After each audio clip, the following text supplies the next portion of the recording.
And I hereby call this public hearing of the Beaumont Independent School District Board of Managers regarding the proposed 2026-2027 budget and proposed tax rate to order.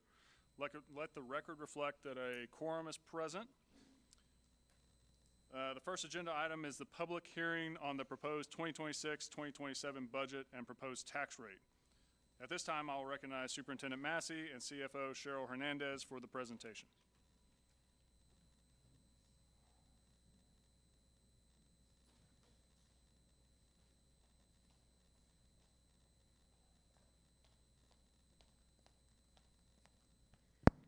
Good evening, Board of Managers. I appreciate us all being able to be here today and letting us talk a little bit about the budget. I'm going to start us off. I will hand it over to Cheryl in a few minutes, but I first wanted to be able to kind of give you some background and the why behind some of the things we're doing and what it takes to align the budget to priorities. So we're going to start off with our mission and vision. In Beaumont ISD, to perform at the highest level, we, as a central office team, have to align so that our systems are also aligned to the mission and vision. That's the most important thing. And if you remember, our vision is that every student in BISD will be known, supported, challenged, and prepared. Thank you. People know it too. There it is right there. So it's the most important thing, and it means that every single department, even outside of schools and academics, has to play their role. Even if you're over facilities or operations, or you work on HVAC or electrical, all of that plays a role into the success of a school district, and we have to make sure our money and our resources are all aligned so that students can be prepared. And that means we're going to be working on plans that will take away from hiring outside vendors all the time, including on things like HVAC and plumbing and electrical, and training our own people in-house to do the job so that we can save money and use our resources the right way. So that's one of the things we're going to be doing, making some hard choices about what to stop. We're going to be developing and are developing a leadership team that understands both the complexity of the work that has to be done here, but also the responsibility of stewardship. And next week in the real board meeting, I'm going to talk to you all about stewardship a little bit more and how that plays a role in what this intervention is really meant to look like. And so I want to give you just a little bit of information about stewarding. We're going to talk a lot more next week, but here's the basics that I can give you for tonight. It takes leaders that are putting in a disciplined effort, intentional urgency. Urgency is different than going fast. It has to be fast in the right direction with the right decisions and choices. A sustained attention is harder than it sounds. It means that you can't get tired or get weary of doing good. You have to keep going, you have to keep going, you have to keep going. Faithfulness, faithfulness, faithfulness, faithfulness, faithfulness, because one day you turn around and you wind up seeing the fruit. So the sustained attention cannot stop. We have to realize there's a serious responsibility that we have to this district. I look at it a lot as like putting a baby in my arms that someone else has handed to me and asked me to take care of it for a week, and in this case, several years. And I have to give it back in a way that it is healthy, sustained, growing, learning, so that I am proud of what I have done while it's been given to me. That's a serious responsibility. And that responsibility requires us to also be able to make tough calls. It's not just caring, it's caring in a way that pushes all of our departments in the right direction. And that begins with an honest examination of our resources, how they're currently deployed, and whether our investments are serving our mission. And I want to remind you of the mission.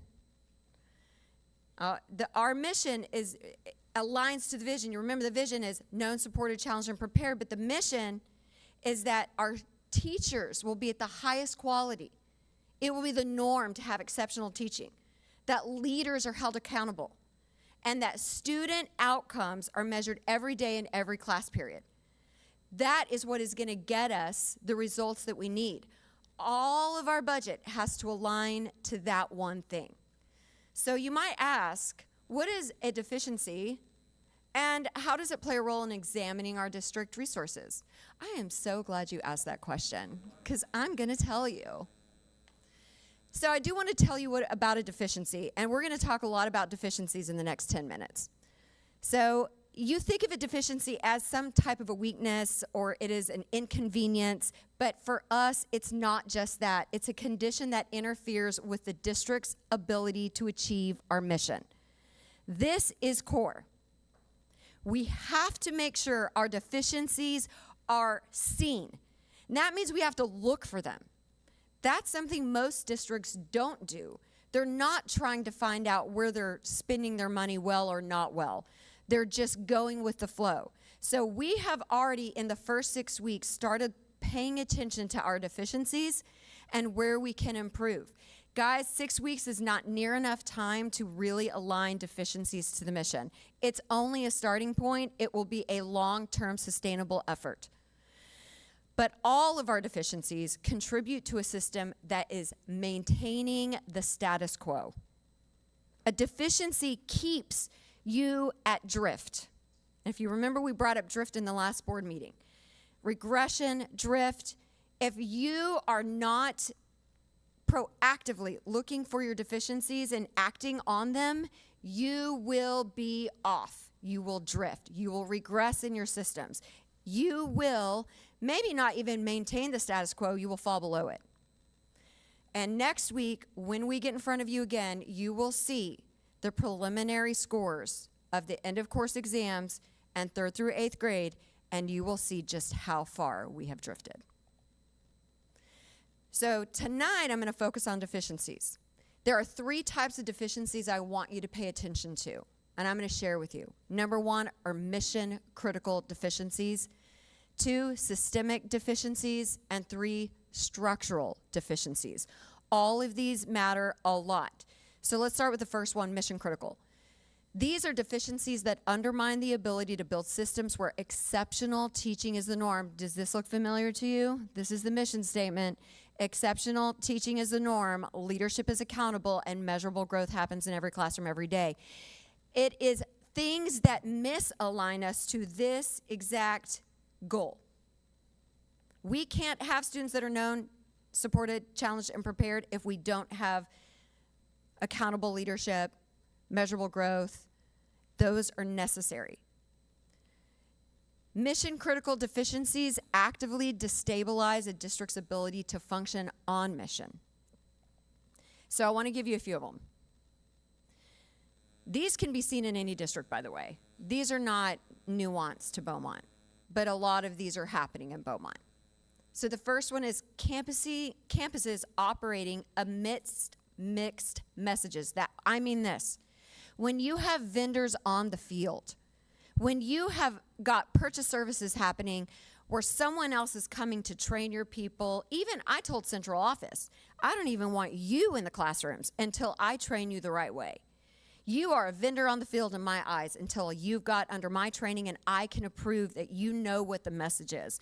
In fact, many of you have been on more school visits with me than the people in central office. So you know more about the mission than even some of the people that work here. I would trust you right now more than I would trust some of the people to send my message into the school system.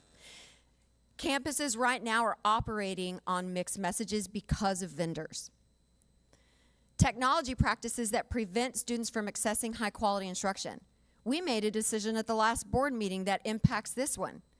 Why? Because at Paul Brown Learning Center or Credit Recovery Center, they are 100% focused on digital technology as the classroom teacher. That is not accessing a high-quality instruction. Transportation systems causing late arrivals, historical practices, this is just how we do it, that create a compliance risk, whether it's in special populations or even in bus routes. Whatever we're doing that's just the way we do it instead of following actual policy law, that is not going to function well.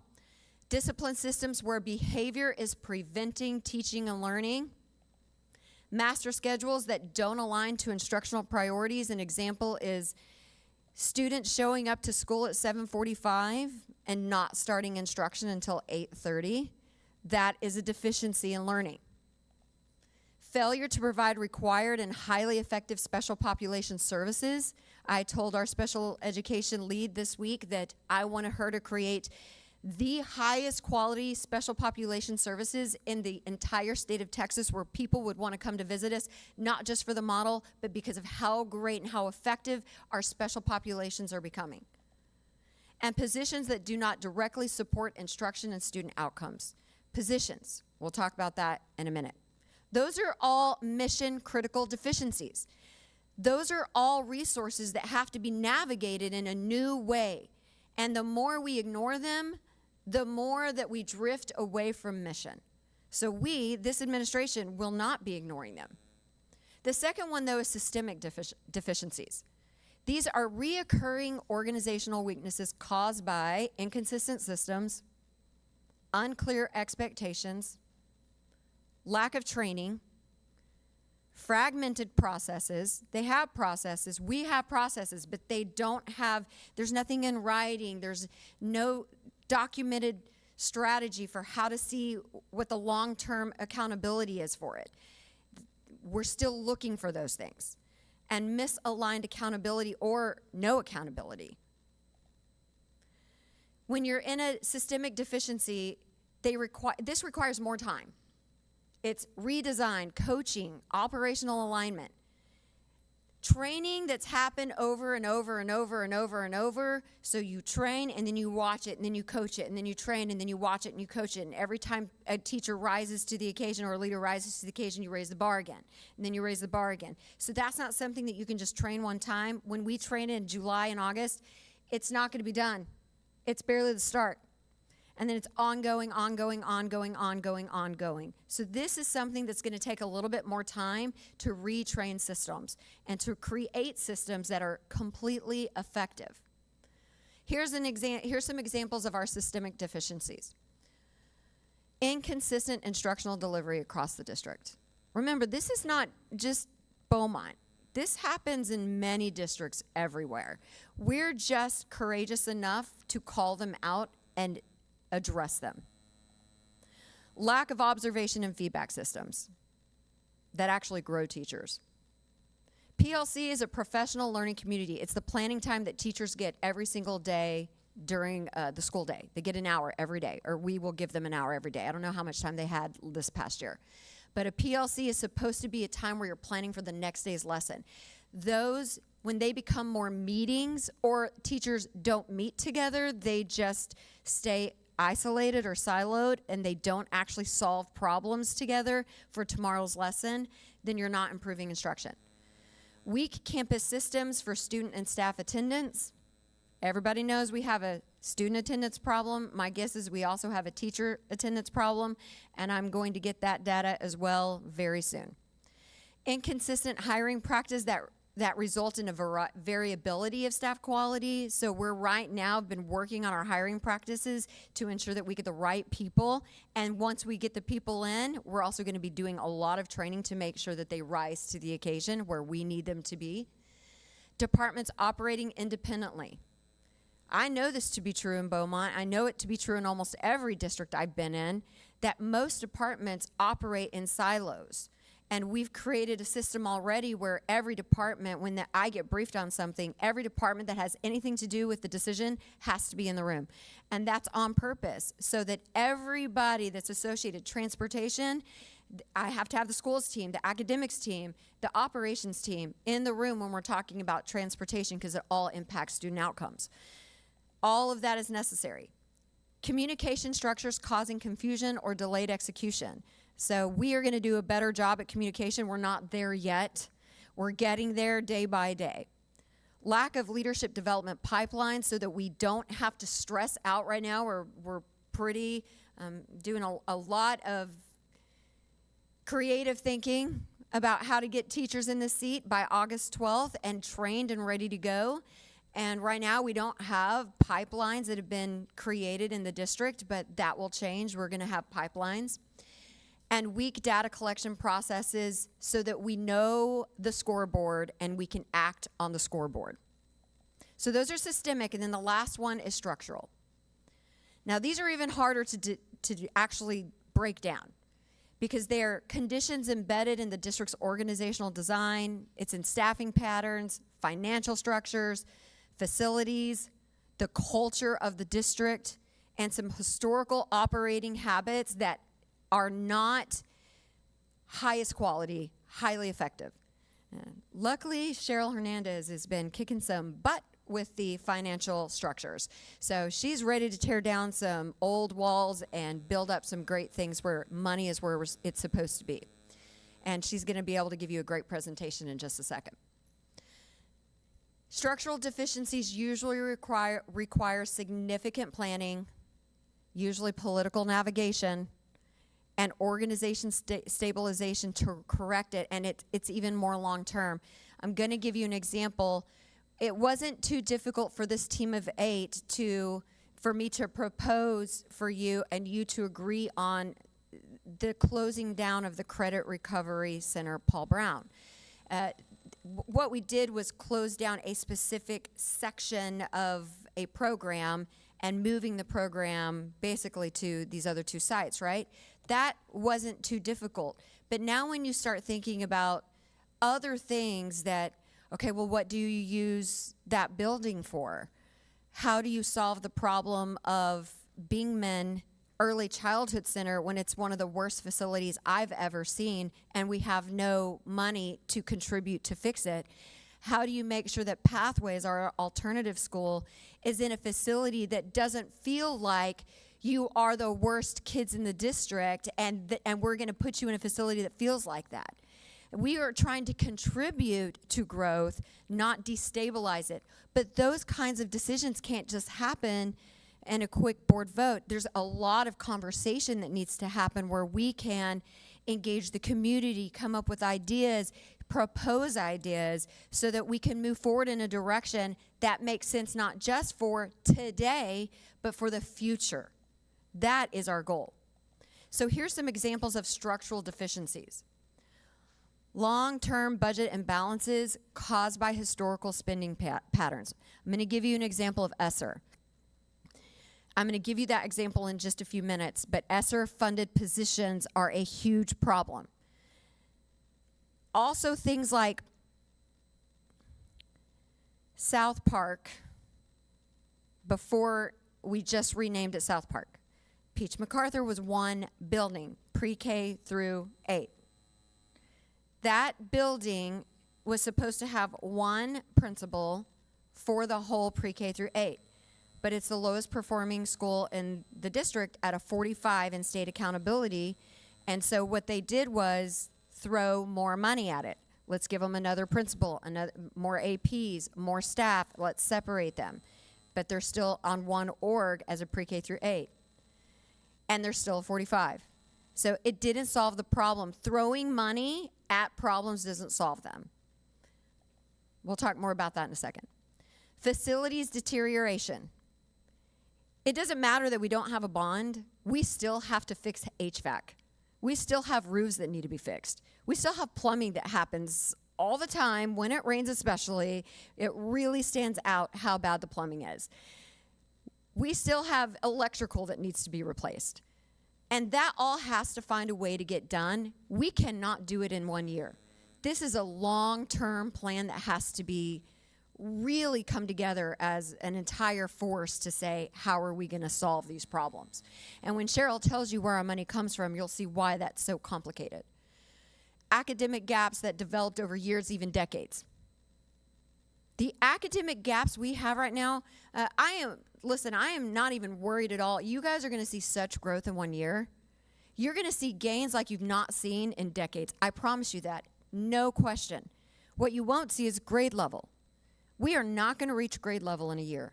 We're not going to reach grade level in 2 years. It's been decades where the academics has not been challenged to improve, to raise the bar. If anything, they've left the bar where it is or lowered it. And you can see it in the scores. So this isn't me just being mean. It's in the scores. This is not a surprise to anyone. It's been there for years. It's why we're here. But the academic gaps are going to take many years to overcome. Community mistrust because of the academic failures. It's not something that's going to be solved overnight. Compensation systems that are not aligned to student outcomes. We've already started making big changes to align that. Chronic enrollment decline. You're going to see that tonight. Historical over-reliance on programming, partnerships, stipends, grants, vendors, purchase services. Putting money into someone else's hand to save the district. We're not going to do that. It's in our hands, and we're going to do what we can to grow this district in the way it's supposed to be grown. This team's going to do it. No outside vendor's going to do it. Cultural normalization of low expectations and risk adverse to large-scale redesign. Guys, it didn't take me to do this. Any superintendent could do this. With vision, with passion, and with a team moving you in the right direction, anyone can change their trajectory as a district. But it does take a board that is willing to take the risk with the superintendent. And that's what most superintendents don't get to have. I feel very blessed that you're in the seat. I'm thankful. That wasn't even in my notes. Overall efficiency is not just the goal, alignment is. So yes, we want a balanced budget that's efficient, that puts the money where we're supposed to be aiming it at, instructional excellence. But we actually want to be aligned as a district, that our departments understand the mission. I preach it every Monday when I'm in cabinet. We have a cabinet meeting, but we do training. We do leadership development together every Monday. And every Monday, I'm pushing this mindset that we are a team, and we do this together. No team gets to be separated or siloed. We're all one. We do this together. It is about us doing it together. Budgets have been reprioritized to reflect the district mission rather than historical patterns. This is what we've already started doing. Resources will follow what matters most: instructional quality, leadership capacity, and student outcomes. So here's the things I want you to see. There are changes that I've heard rumors about that people are really frustrated or concerned about, and I want to give you some background. Here's where we come back and talk about the ESSER funds. The ESSER funds happened because of COVID. Every school in the United States got ESSER funding. A lot of money. And it was to help overcome academic strains during COVID and the years following COVID. Well, that ESSER funds ended 2023. Some districts use, and you can use your ESSER funding for whatever you wanted to use it for. Some districts put it in non-repeatable financial piece. I'll tell you what Dallas did. Dallas built a CTE center. That's going to last forever. I mean, pretty much forever. That's going to go on and on and on. Kids are going to get the benefit of that. CTE center actually brings in money because you get more coding for every single kid that goes on a CTE pathway. You actually get more money from the state that way. So it's going to bring in money long term. But a lot of districts didn't do it well. Houston was one of them that didn't do it well, and Beaumont didn't do it great either. They put money into positions that you have all these extra people now that got paid with ESSER funding. The ESSER funding is gone, so all those positions got moved into the general fund. So now the general fund got shrank to cover all these extra positions, like wellness coordinators. Every wellness coordinator is paid through ESSER funds. Now they're on the general fund now. Everyone had an instructional coach, but a lot of added instructional coaches were brought in because of ESSER funding. So they brought in a bunch more instructional coaches. I have a whole big thing about that I won't talk about because they're not very effective. And behavior interventionists, bringing in a person to solve behavior on your campus instead of solving it as a community on your campus. It's everyone's job to solve behavior, not a behavior interventionist job. So those are positions that we've started removing so that we can align to student outcomes instruction. Every dollar must earn its place by strengthening teaching, learning, and the conditions that allow both of those things to thrive. It's mandatory. So when you look at what we've done to help our students be known, supported, challenged, and prepared, we have changed staffing so that we have our extra staff impact instruction every day. Two of the people that do this are the resident teacher and the student support coach. So when we removed ISS teachers, interventionists, we removed wellness coordinators, it's to put in place adults that are going to be able to be in the classroom every single day of the year, whether a teacher has a baby and is out for 12 weeks, or just is sick or has an emergency and has to leave the classroom. No reading and math class up through 10th grade will ever have a substitute, because these adults will solve that problem. That's not, and you'll never have a behavior interventionist that can do that, or a wellness coordinator that can do that. To solve the problem of instruction, we have to have staffing that makes sense for instruction. And you also probably noticed we've put out some feelers to help draw more people to Beaumont. We're adding stipends for our hard-to-fill areas, including a retention stipend for our pre-K, for our K through 5 reading and math content, so that teachers that are staying in 3 through 5 reading and math can get the benefit of saying thank you for staying. We've also raised principal salaries to a new base salary to show the value. We're going to make them work a lot harder, trust me, and we're going to pay them for that hard work. It comes down to this, and then I'm going to turn it over to Cheryl. We have the job of governance, this team of 8 right here. And it requires us to act courageously. We have to identify deficiencies, and we have to act on them in a way that will sustain not just decisions for today, but the decisions for the future that will sustain a healthy Beaumont. And Cheryl is now going to come up and take us through the money side.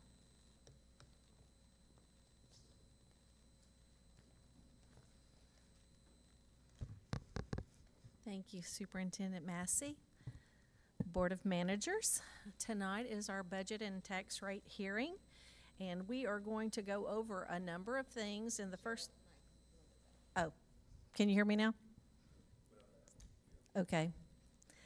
So the first thing is budget preparation and adoption, and the district's budget begins every year July 1st, and with a June 30th year end, we're required to have a budget prepared by June the 19th, but since we're here with our public hearing, obviously we've met our deadline since it's June the 16th, and we have posted it online on our district website for the public to look at anytime that they want to. And then we did publish our notice within 10 days. I think it was actually 13 or 15 days prior to this meeting, which we're required to do. And then once the board approves the budget, which will be next Thursday at the June 25th meeting, you will be adopting the budget, and then we will post the approved or the adopted budget on our website as required. Now, we have to hold this public hearing for our budget and our tax rate. We're going to talk about the tax rate, but we're not actually going to ask the board to adopt the tax rate next June 25th, because we cannot do it until we receive our certified values from the appraisal district, and those don't come in till July 25th, okay? And then, of course, there are times when during the school year that we have to amend the budget, and those are done during the board meetings. We present those to the board, and it happens typically every month because we have to have board approval to change between functions, and the function is where the money is going. Is it in the classroom, or is it in the nurse's office? Is it in school leadership? So if we're changing where we're spending that money, we have to come to the board and ask for approval. So this slide depicts our funding from all different sources, and we classify our sources as local, state, and federal. And state and federal regulations require many of these funding sources to be accounted for separately to ensure that the funds are used only for their intended purposes. governmental accounting is what this is called, fund accounting. So we have different funds. It's like having a set of books for every set of dollars that we have to separate. And that's why we have 3 different budgets for the board to adopt. And as a result, when we maintain these, we properly track all the revenues and expenditures that are associated with that funding source. And as you'll see, the majority of our local revenue is property tax collections. 57.86% of the funds that the district receives overall is considered local funding, with the majority as property taxes. And then the next section is 27.98%. That's our state revenue. And we receive a lot of state revenue from TEA. And then our federal funding accounts for 14%. This is a breakdown of our federal grant awards.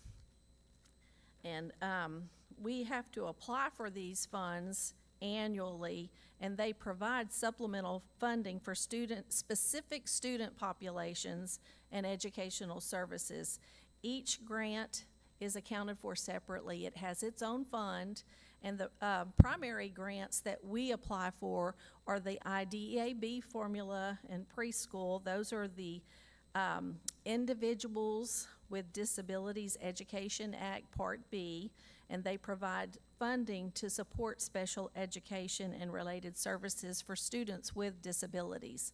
And then the next section is our ESSA, or Every Student Succeeds Act, and those are Title I. We receive Title I, Title II, 3, and 4. Title I is the majority of it, and that's to provide additional academic support for economically disadvantaged students. And then Title II supports teacher and principal recruitment, retention, and professional development. Title III supports our English learners. And then Title IV supports the student well-being, academic enrichment, and school safety initiatives. We also receive additional federal programs. Carl Perkins is a career and technical education grant, and it supports those students that are on the career pathways. And then our Head Start program, that's Bingman Head Start, and that program is primarily pre-K, and the Head Start supports 80%, and the district has a 20% required contribution match. And of course, whenever there's other grants, we do apply for them as they come available, but these are just our recurring ones that we do annually. Now we're going to talk about our enrollment and ADA. We showed this slide in May to the board, and we're showing it again because it just tells a story. You can see the decrease in our student enrollment, but the blue bars are a lot higher than that gray line that's below, and that's our ADA. We get funded on that line, not the blue bar. So whether those kids are in the classroom, we still have the expenditures, we still have to pay the teachers, we still put the lights on, but that gray line is what we get funded on.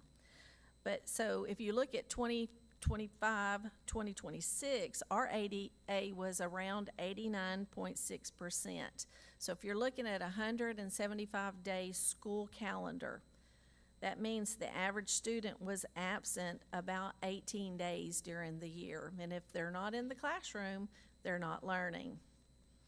So both of them are important, the enrollment and the ADA, the attendance basically, because it's how we're funded. But it also helps when the kids do come to school. We did show that 10 fewer students would be approximately $74,611, but if you look in the grand scheme of things, when we're looking at 554 fewer students for this next school year, it's impacting us over $2 million. And that's significant when you have declining enrollment, because you have to make adjustments because we have no other way to have any other funding. So we're looking at our historical taxable values, and as you can see, that they've increased significantly, and much of this growth has been driven by industrial expansion and construction projects throughout the petrochemical and industrial sectors of our community. And, you know, as a board member, you may be asked, you know, how come my property values keep going up? How come my taxes keep going up? Well, you can tell them, we don't set your values. That's up to the Jefferson Central Appraisal District. They are solely responsible for setting the values in Jefferson County. And that's for all the entities, the city, as well as other governmental entities. The appraisal district sets them for all. So fortunately, it's not your responsibility, and you can tell them that you have no control over what the Jefferson Central Appraisal District does. But overall, they are projecting an increase. We don't have them yet. They did give us that some notification that we are going to see an increase, but we will not know what our certified values are until July 25th. But for presentation purposes, we're showing the M&O taxable value. We do have a debt service taxable value. We call it INS, interest and sinking. It's higher than this because there's some properties that are taxed for INS purposes and not maintenance and operations, but that tax rate is going to be set based off of what that value is. So a common misconception is that increasing property values automatically result in more revenue for the district.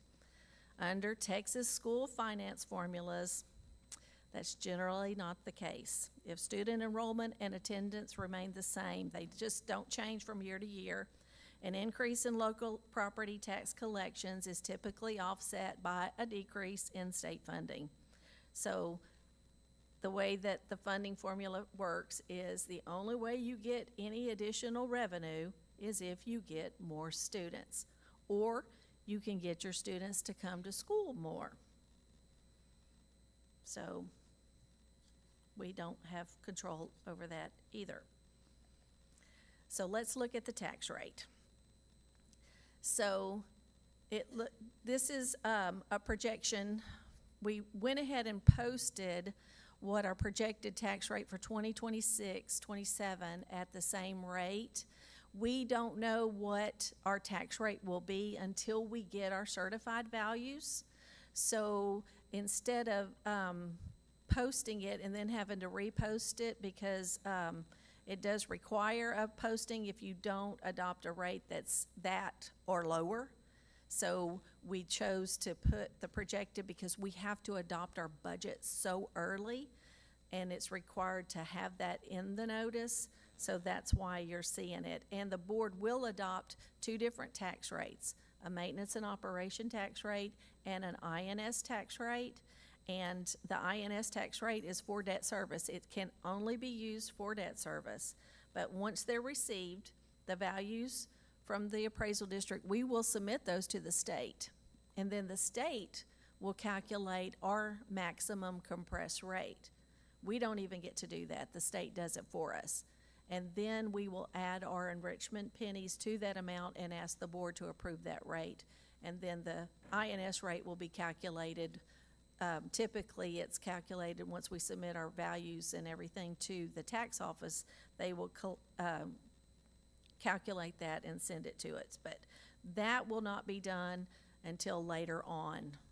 So we don't have to worry about that for the June board meeting. So the remaining tax capacity, we actually, in 2024, the voters of Beaumont ISD approved the voter approval tax rate election, and we always called it the VATER because it's easier than saying voter approval tax rate election, and it allowed us to access additional enrichment pennies under the state schools finance system. And prior to the election, we had only access to 5 golden pennies. By law, you cannot raise your tax rate as a school district unless your voters tell you that it's okay, and it just is a majority for them to approve it. So when we were dealing with just the compressed rate plus the 5 golden pennies, once we passed the VATER, Then we got 3 additional pennies that were not subject to recapture. That's why they call them golden. You get the highest yield from them. And then there's copper pennies. We access 6 of the 9 available pennies. And then they did get subject to recapture because the district will have to pay recapture to the state. And then they have a lower yield because of the recapture. So that's what it looks like. We have 14 pennies that we will add to the maximum compress rate that the state calculates for us. And as a reminder, the district is required to adopt 3 budgets, so we'll be bringing this to the board, the general fund, the debt service fund, and the nutrition services fund. At the June 25th meeting, the board will be asked to approve the budget ordinance and resolution, and that's going to formally adopt all 3 budgets under a single agenda item. So this is the general fund. This is the main operating fund of the district. The majority of all of our expenditures and revenue sources run through the general fund. Now, we've adjusted our revenues to reflect the declining enrollment, which means we're going to have some reduced revenues. And overall, we decreased $1.2 million. We had some things increase, and then, of course, the decline in enrollment is a decrease. But we managed to maintain our balanced budget, and we reduced spending in several operational areas, and then we aligned our resources with the projected student enrollment as well as the new instructional model. And then we were able to present this balanced budget tonight. This is a slide that depicts how we plan to spend the $187.6 proposed budget. So the budget does include a step increase for teachers and eligible staff, additional custodial work days, and custodial pay increases for recruitment and retention, and an increase in the district's health insurance contribution to $500 per employee per month. And as you can see, the majority of our expenditures are spent in payroll, roughly 80%. And payroll is basically, we're in the kid business, and we have to put people in front of our students, so that's why 80% is spent in payroll. The second category that's the next highest is professional service. The largest part of this is our utility costs. We pay to keep the lights on and our water bills, and that's roughly almost half of what this, or it was close to $6 million for our facilities. Then we also have legal services, audit services, appraisal district fees. We actually pay the appraisal district the entity's share in the cost of the appraisal district's cost to operate, and our share is around $1.5 million. For they base it off of the values that every entity has, and they create a formula that, you know, if you have a lot of value, you're going to pay a lot of their costs. And of course, they share their budget with us so that we can know how much it's going to be.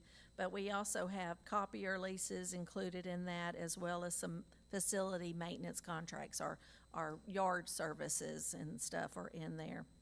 And then our next category is supplies and materials. These are instructional supplies, classroom materials, textbooks, technology supplies, maintenance materials, and then operating costs are $8 million. The majority of that $8 million, believe it or not, is our property insurance for the district, which is about, it was $8 million last year, and I think we brought a proposal to the board, and it was around $6 million, somewhere around there.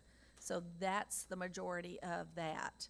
And then we have the smaller capital outlay. Debt service, this is going to be the last time the board will approve a debt service expenditure in the general fund, because we will have paid off that bus lease that was done several years ago. So we're looking forward to not having that part of our budget, because then we can take that million and put it someplace else. And then our transfers out are to the capital projects fund to fund our HVAC and roof repairs that we anticipate having, and hopefully we'll have enough funds to cover everything that we need. The next fund that the board will be adopting is our debt service fund. This fund accounts for property taxes collected through the interest and sinking tax rate, and they're legally restricted. We can't use those taxes for anything other than paying the bonded debt.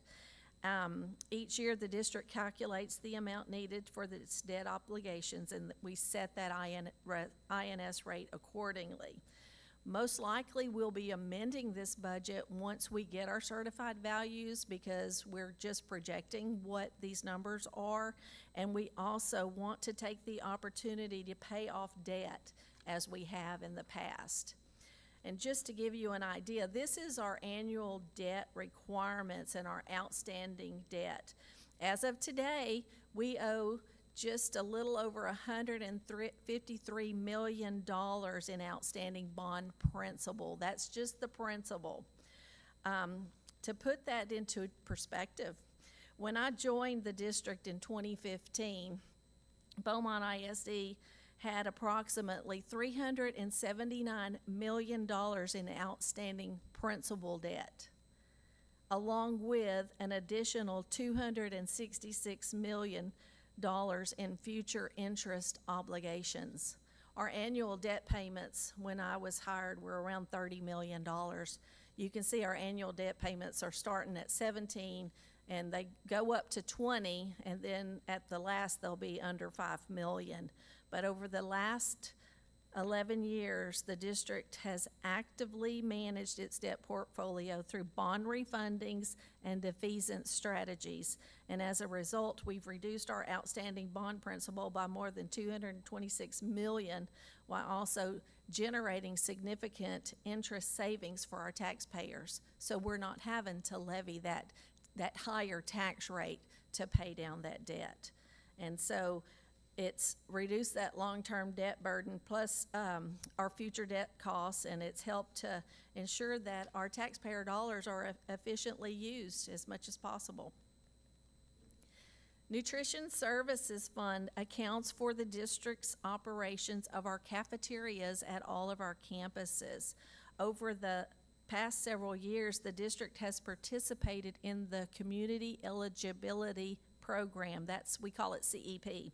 And it's a USDA program, and it allows schools with high percentages of economically disadvantaged students to provide free breakfast and lunch to all enrolled students without requiring household meal applications. So all of our students have been eating free breakfast and free lunch every day for the past several years.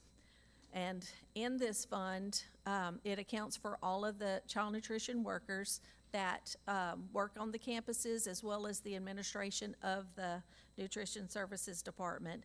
And it included in here is an hour increase for all of our hourly workers to help ensure the meal times for the new instructional model, as well as a $1 increase for every employee on the campus. You'll see that on this fund, there is a budgeted deficit, and it's intentional. It does not indicate a financial concern, but due to the strong program performance and additional federal reimbursements through the CEP, the fund balance grew to a level that is not allowed, and under federal guidelines, we have to spend that down. So the district's required to utilize a portion of these accumulated reserves on allowable child nutrition program expenditures. And so we have been doing some equipment upgrades because the revenues exceeded the expenditures. So the money's sitting in the fund, and now we're going to be spending it by budgeting a deficit. And we've been able to replace some walk-in coolers, some walk-in freezers, the serving lines that will improve efficiency and reduce wait times for our students so that they can get to eating their meals before without standing in line, hopefully, for a long time. But in addition to these improvements that we'll spend in the funds, we're also going to be asking the board in the future to approve some generators so that we can put them on our walk-in freezers so that if we do have a power outage, we don't have to worry about our food going bad, because if we have a food loss, typically with our deductibles, it's not covered. And then this is a breakdown of the expenditures by the fund, and you'll see it's a little bit different than the general fund because the majority of the expenditures are not spent in payroll. They're spent on food purchases needed to operate the meal program.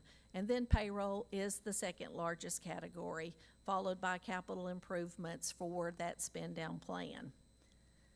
And that concludes my presentation, but I would like to recognize our team. Anybody who worked on the budget, would you please stand and be recognized, because especially my finance team right there.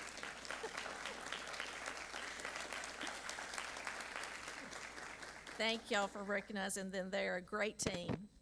I could not do this without them. And so now we're going to open it up for questions. Any questions? Yeah, I have a question. It's a reoccurring theme, the loss of money for students not being in school. Your thoughts on that to correct that? For students to come to school. And that's the easy answer. Oh, yeah. No, I mean, obviously, we've got to work together. It's more than just a school district asking students to come. Parents have to come. Transportation has to be on time. Everybody's got to be a part of the solution. We're going to talk more about what some strategies would look like in a future meeting, but we are working on getting attendance better. Thank you, because that's a lot of money that's just, and educational opportunities that's lost, and we have to fix that. We have to. Ms. Hernandez, the enrollment numbers here, that accounts for truancy, for moving out of the district, for going to charter schools. It's kind of the full picture in terms of just anyone leaving this district or not showing up. Yes, those are our numbers for the school year.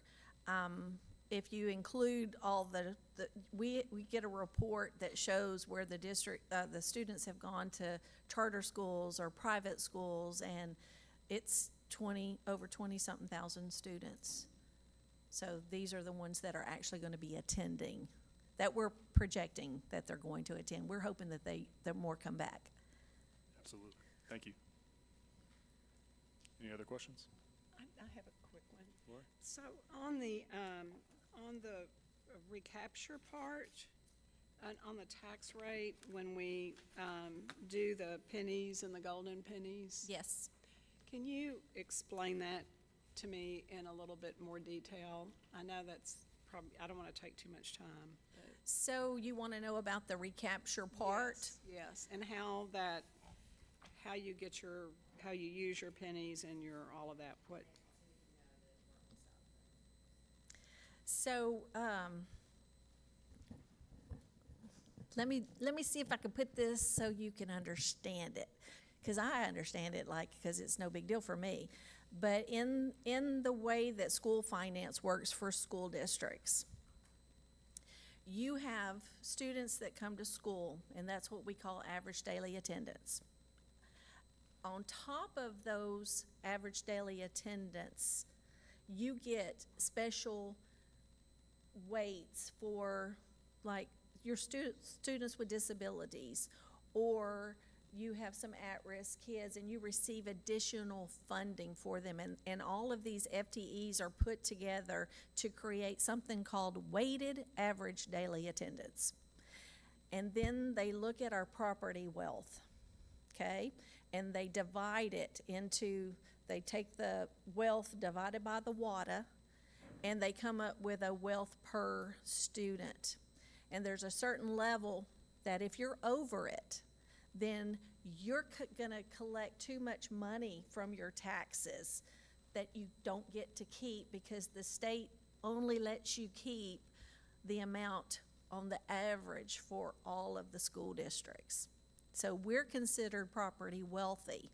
And as we decline in our student enrollment, it causes our WADA to decrease, but my property values I showed you, they're just keeping on going.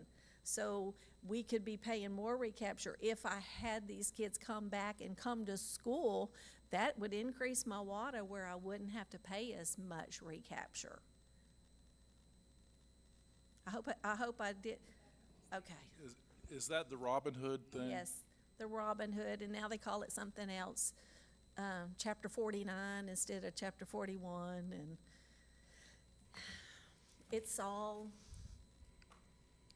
they want to make sure that they're funding school districts all the same, even though we're not all the same, but they try to come up with these ways to help, you know, school districts like ours that have economically disadvantaged children. They give you extra money. And for our CTE, we get extra money for that too. So the more of those FTEs that get into our WADA, that helps us. Quick question on the, can I ask a question? On the attendance, is there an ideal number percentage-wise of like how many students that should be coming to school? Obviously 100%, but right now we're operating at about 89%. Is there a state number that's usually like, hey, when you're about 90%, 91%, this is where most people are at? And I think the state average is closer to like 93 or wow. 94, something 94. There's some school districts, districts that I've been a part of that they're like in elementary, they're at 98%. so, Kids love to come to school, you know? and it's not what maybe I read or I hear in the community oftentimes is, well, this doesn't match the socioeconomical background of like Beaumont or Houston or Dallas, but maybe you could inform us that that's not the case. Like there are people in similar socio backgrounds or, you know, financial statuses, similar makeups that have higher than 89% attendance rate. Is that right? Yes, Okay. there are. But since COVID, I think that you saw a bigger decline, because prior to that, we were at 92, 93 for an average for the district, and now it's just gone.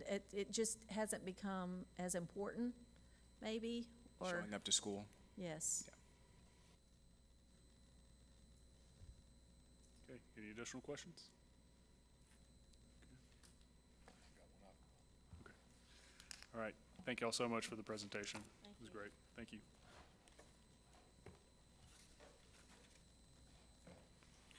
Okay, now we will hear public comment regarding the proposed 2026-2027 budget and proposed tax rate. Individuals who have completed the required sign-in process by the deadline will be recognized in the order received. Speakers are requested to state their name before beginning their remarks. Comments should be directed to the board as a whole and should address the subject of this public hearing. Ms. Smith, will you please call the first speaker? Sabrina Winger.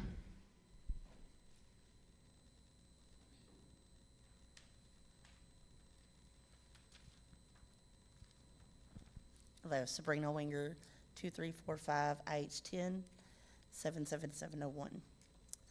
Good evening, President Wheeler, Superintendent Massey, and to our appointed Board of Managers. Last month, many stakeholders stood before you to express their concerns about the loss of immense amount of talented educators that we would experience. In response to this hemorrhage, BISD has offered a remedy of stipends. We plan to attract new talent with an extra $15,000 as long as they accept positions in critical areas. On the other hand, those who already have jobs with BISD in those same critical areas will only receive an extra $7,500. This is half of what a new employee would receive. These employees are the ones who stayed when many around them were packing up their things to leave to go to a new district. The employees who decided to stick it out no matter how scary the future looked. Then there are the new and old employees who are not in these critical areas. They will not receive anything. Not to mention our paraprofessionals who just went through a complete overhaul. And let's not forget our administrative staff, custodians, maintenance workers, cafeteria workers, bus drivers, nurses, and many more. We understand the crucial need and importance of attracting new talent to BISD, but wouldn't it be more beneficial to reward the loyal employees more than the new ones? I myself stand before you as one of the employees who will not receive any type of stipend because of the area I teach in is not a critical area. In conclusion, I'm asking that you would consider all these things when approving the budget for the 26-27 school year. Thank you. Thank you. All individuals who signed up to speak have now been recognized. Okay, thanks. Thanks to everyone who provided comment. Is there anyone else who wishes to speak tonight? Okay, hearing none, public comments are now closed, and the public hearing is now closed. There's no further business before the board. The public hearing is adjourned, and the time is 6:03. Thank you all.